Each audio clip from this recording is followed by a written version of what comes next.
If your Dell Latitude powers on but the display stays black, this guide will help fix it. We will repair startup issues, restore Windows, troubleshoot boot problems, and get your PC running again. A lot of errors pertain to this problem, and we're going to go ahead and jump into what should hopefully be a pretty straightforward process, guys. And we're going to go ahead and jump right into it. So first thing I'd recommend doing would be to actually go ahead and boot to the troubleshooting utility on Windows 11. So if you do a hard power off 3 times in a row, Windows should automatically attempt to launch the startup repair utility. And if it doesn't find anything, it will give you the option to select advanced settings, in which case it will take you to a screen that looks like this. Now, if it does not take you to a screen that looks like this, or you're unable to get to that, you can also download the Windows 10 Media Creation Utility, or Windows 11. They probably will make a creation utility for Windows 11 at some point. And it doesn't really matter, you can actually run the Windows 10 utility on Windows 11 as far as I'm aware. And you should be able to run the troubleshooting utilities built in within it. So you just would go ahead and download it to an ISO file and then burn it to a DVD or USB. It'd have to be about 4 gigabytes or more. It couldn't be a small USB flash drive, and it couldn't be a CD. It'd have to be a DVD. And then you boot your computer from it. So depending on the computer manufacturer, you'd have to tap a different key on your keyboard in order to launch that menu, in order to select what boot drive you want to go off of. So it could be anything between the escape key, F2, F8, F12, for example, and those are the function keys on the top of your keyboard. So you may have to just do a little bit of trial and error. Shouldn't take you more than a couple minutes. Googling it would probably be best before you even begin. But anyway, we're ready to go ahead and jump right into it. So we're on the choose an option page. So these will look very similar whether you're booting from it directly within Windows itself, or if you're plugged in a USB flash drive with the media creation utility installed and you selected the recovery option. So when you are setting up your Windows 11 installation or Windows 10, depending on the drive you're using, there should be an option to repair your computer in the bottom left corner of the dialog window, one of the first screens that comes up. You go ahead and select that, and then it would take you to a troubleshooting screen like you see here. And you want to go ahead and select troubleshoot, reset your PC, or see advanced options. And then there are going to be a whole bunch of options in here that we're going to explore in today's video.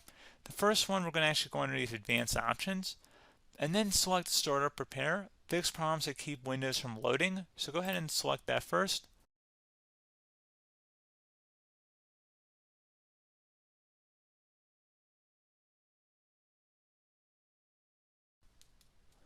Okay, so you can see it could not repair our PC. That was our first option we could try. Something else, if we go back into advanced options here and then select troubleshoot, we're going to go underneath advanced options again. You can go ahead and actually access safe mode by selecting startup settings. And then if you select the restart button, you have the option on the screen select safe mode with networking, which will give you a key on the screen. It'll tell you which key to press to enter that. I believe it's the F7 key. It'll do that for you. I'm not going to go over that in today's tutorial because I don't really want to go into safe mode, but you're more than welcome to attempt that by going into here and then selecting restart. Again, it'll launch another screen. It'll say what key do you want to press, and it'll give you like 7 or 8 different options, and you want to select safe mode with networking. There's also an option for a command prompt too, but that's going to be something we're going to cover later in this video, and we don't even have to go through that in order to access it. So that's why I'm not going to really push for that, because unless you know exactly what's causing the problem, you probably don't need to go into safe mode. Unless you're trying to recover files, in which case then you definitely can go into safe mode, but we're trying to actually recover our computer here. So I hope that makes sense. Something else we can also try here as well would be to uninstall updates, remove recently installed quality or feature updates from Windows. So if you go ahead and select that, you can uninstall the latest quality updates, which generally is the more day-to-day updates. Feature updates are the less regularly released ones, like the big ones. I would equate it to service packs in like Windows 7 and Windows Vista and Windows XP. So larger updates that occur once or twice a year at most. And the quality updates are more just a regular update. So probably obviously depend, it'll take longer if you're going to try and uninstall the latest feature update versus quality update, and maybe you don't need to go back that far. So just giving you guys a couple pointers with that. Something else you can also look at here, and we're going to jump into the command prompt in a little bit, but you can select system restore, which will use a restore point recorded on your PC to restore Windows. And this is something I would highly recommend here, guys. So select next. Assuming you have a restore point saved on your computer, you go ahead and select the most recently created one, and you'll select next, and then you'll select the drive. You shouldn't actually have to select the drive. You can scan for affected programs, but we're going to keep it all default here, and then we're going to select finish. So once started, system restore cannot be interrupted. Do you want to continue? I think we're going to select yes. I don't think we have anything better to do on our computer right now, so just give it a moment here to initialize. It will take a couple minutes to run, obviously depending on how large your hard drive is and how much is saved on the system restore point. So just give it a couple minutes here.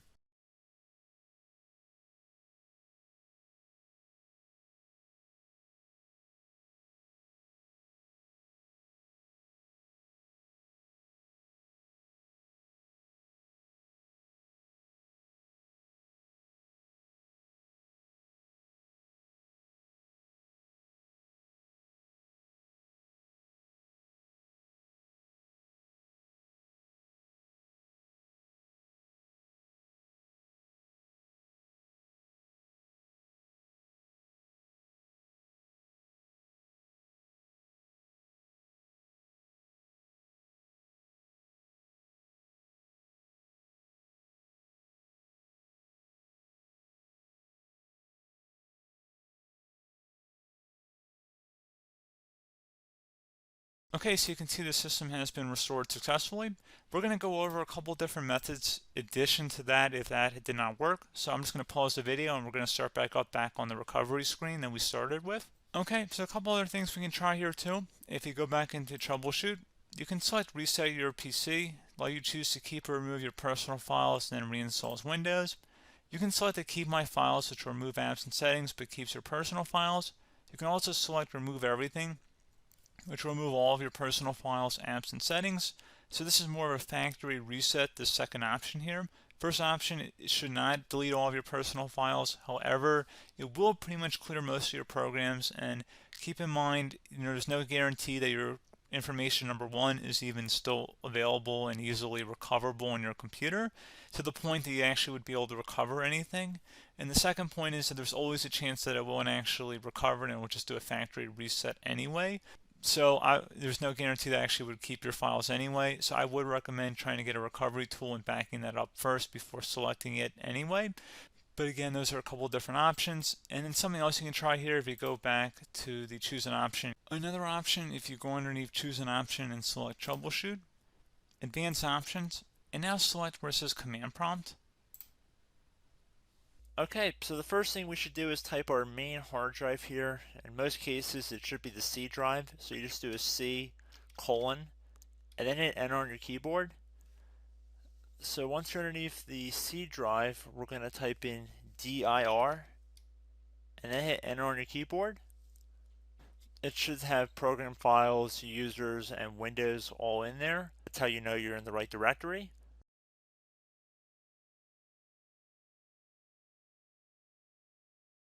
In some cases, it might be the D drive as well, so just keep that in mind.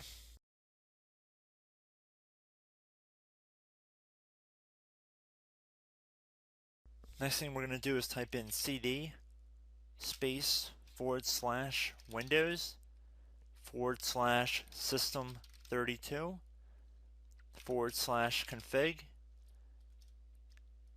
and then you're going to hit enter on your keyboard.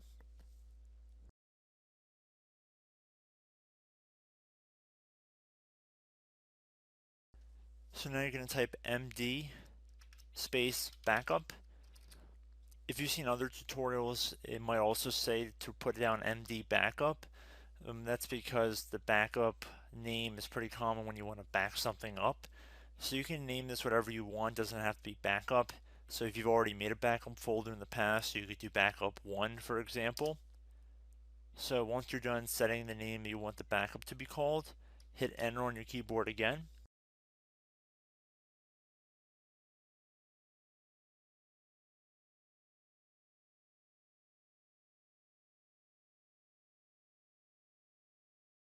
At this point you want to type copy, C-O-P-Y, space, then you want to do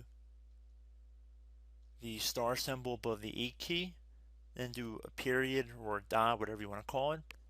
then another star sign, and then another space, and then type backup, and then hit enter on your keyboard.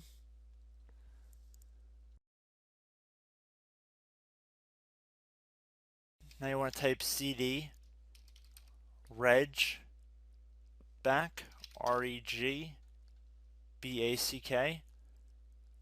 and then hit enter on your keyboard. So now that we are under the reg back, so now you want to type dir again, and then hit enter.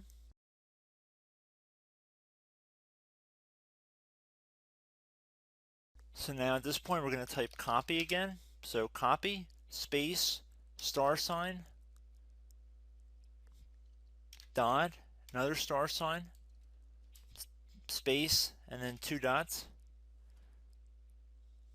So we're going to type copy, space, star sign, dot, sign,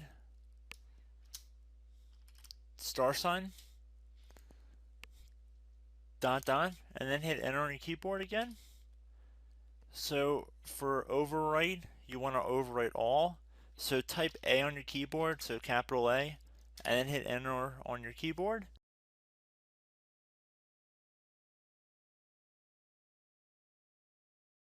So at this point you should be good to go. You can close out of the command prompt window, and if you accidentally continue to Windows 10 you should be all set. So I hope one of these 3 or 4 different methods we went through in this tutorial helped you guys out.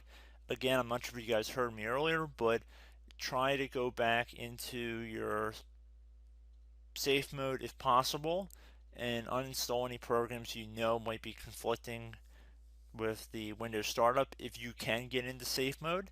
So just keep that in mind. Something very simple like that could be blocking up everything. So again, I hope this tutorial helped you guys out, and I will catch you in the next tutorial. Goodbye.